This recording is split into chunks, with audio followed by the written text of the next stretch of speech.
What's up? I am Caitlin with Streamcult.com, getting ready to go inside and interview Queen Caveat before they take the stage here at the Vanguard in Tulsa, Oklahoma.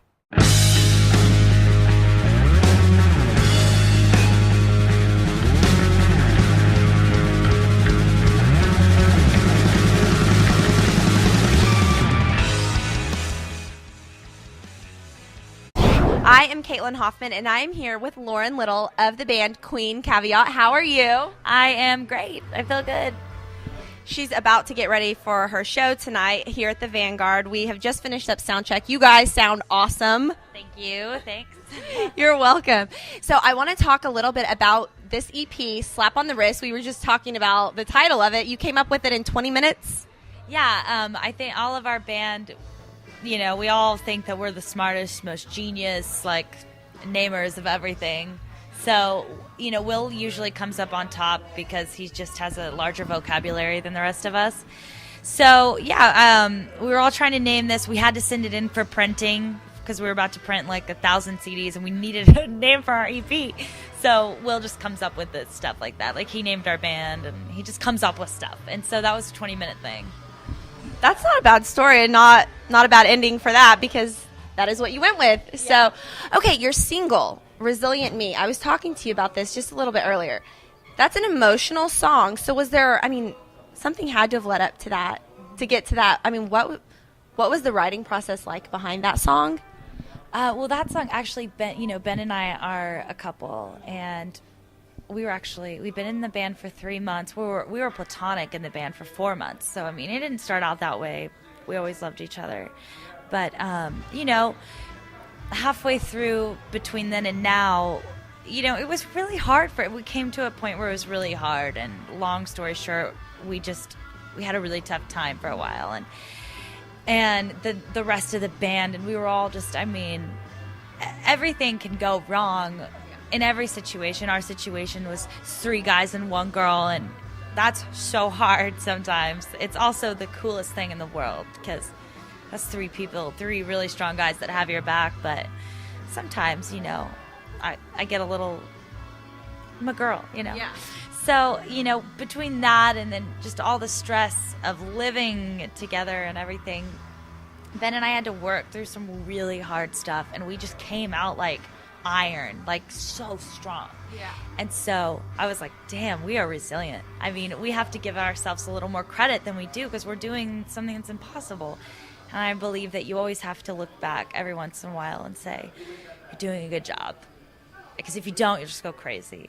So Ben had this little riff on his guitar, just acoustic, and that would just became I just kept saying, resilient, we're resilient, me, and it's taken a liking to me, like, you know, this resilience has really come over me. And then it just spoke for every single, you know, person that we've ever known and all of our bandmates and people we don't know and we meet, you know, just a message to be strong, to get through stuff and realize that you are not going to crumble. Yeah. You're going to get through it.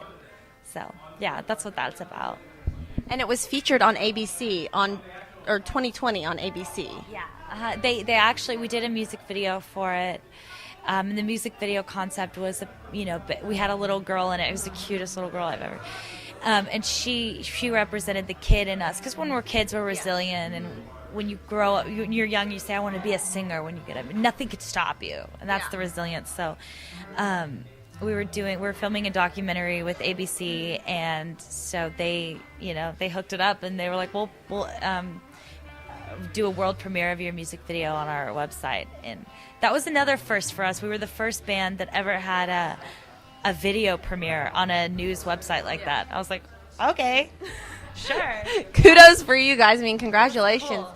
You've had a lot of success lately, and you were the first band to play a show, first unsigned band, to play a show on LA's radio station 98.7. It's the alternative radio station for Los Angeles, Seattle, all the West Coast. Mm-hmm. And the Hollywood Towers, the famous Hollywood Towers, 98.7 has a penthouse on top.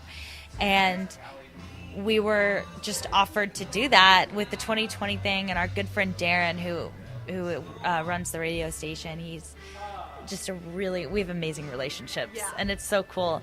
And so we got to do that, and when we got up there, we're seeing like all these, the press badges and everything. It was like our picture was in a frame with garbage, neon trees, and it's like someone else, I forget, but it was really, really awesome. And I was just like, we don't belong here. How are we here? Because you do belong there. That's why. Because you do belong there. Speaking of resilience, you are an amazing singer. You guys have a great band. Do you ever feel like it's hard to be a girl in rock and roll, especially a front girl in rock and roll? Is that hard? I think that in my mind, I used to go to that, be like, this is hard because I'm a girl, and it is hard being a girl, having your girl issues, and, things like that can be really tough. But I think that I just stopped using that as a crutch and saying women are in rock and roll everywhere. Yeah.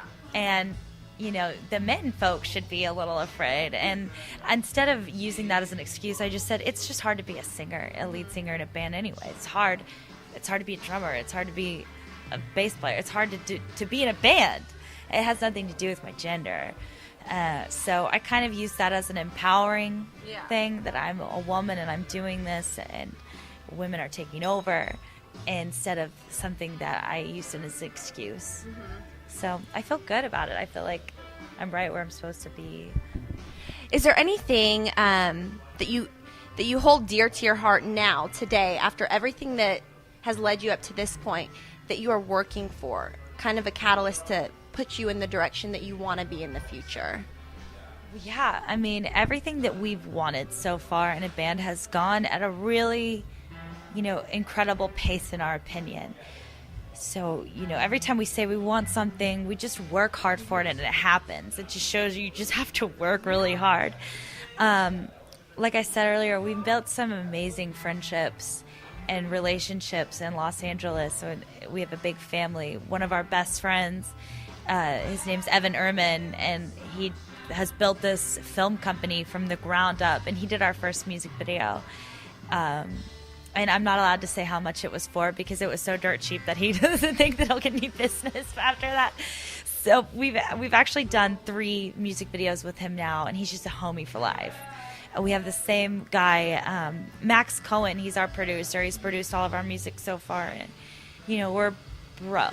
He works with us, and he's so inspiring. He's just this crazy maniac, and he'll get in the booth. Like, I'll be like, I don't want to sing, my throat hurts and all this stuff, and he'll just be like, you're gonna fucking sing and you're gonna fucking love it and everything. He's awesome. But he's also a really successful producer who works with amazing acts. And so I think that we're going to keep building relationships, and that's something that we've learned will help us, give and take.